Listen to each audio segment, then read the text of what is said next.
Diolch Llywydd. Yn dilyn penderfyniad y Comisiynydd Traffig i ddirymmu trwydded gweithredwr cerbydau gwasanaeth cyhoeddus RJ Wem, a wnaeth y gweinidog ddatganiad am ddyfodol gwasanaethau bysiau yng Ngogledd-ddwyrain Cymru. Yes, we've been working with Wrexham County Borough Council and other local authorities in North East Wales for some time to help identify and support a sustainable local bus network. And we'll continue to work with them and with others, including Bus Users Cymru and Business Wales, to help to create circumstances in which a sustainable bus network can be achieved. Well, thank you for your answer. I'm not sure that tells us much more in relation particularly to the services that are now going to be lost in a week or so's time.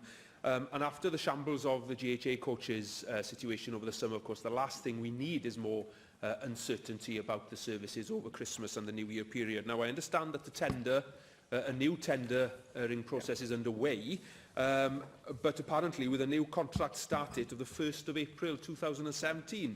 So could you tell us whether that means that there'll be no services in the meantime, and where that leaves passengers who need the services to get to work, to education and to access essential services? And surely the revocation of these licences wouldn't have been a surprise given the history around GHA coaches. So where were due diligence and financial standing checks when the local authority issued the contract to RJs of Wem? Surely this could have been foreseen, and does that not raise the question as to how they got the contract in the first place?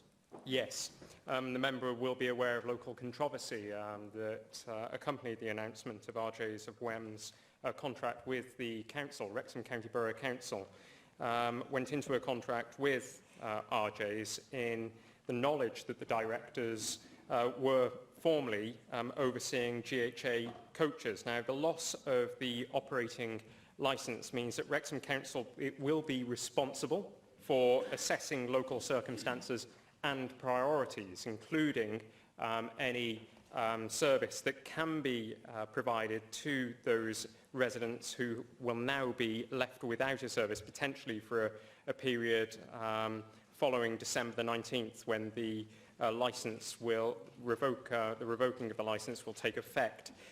I can tell the member today that I am currently considering offering local authorities in North Wales financial assistance, and I'll be determining that over the coming days to assist with the pressures that not just Wrexham face, but also Flintshire and Denbighshire.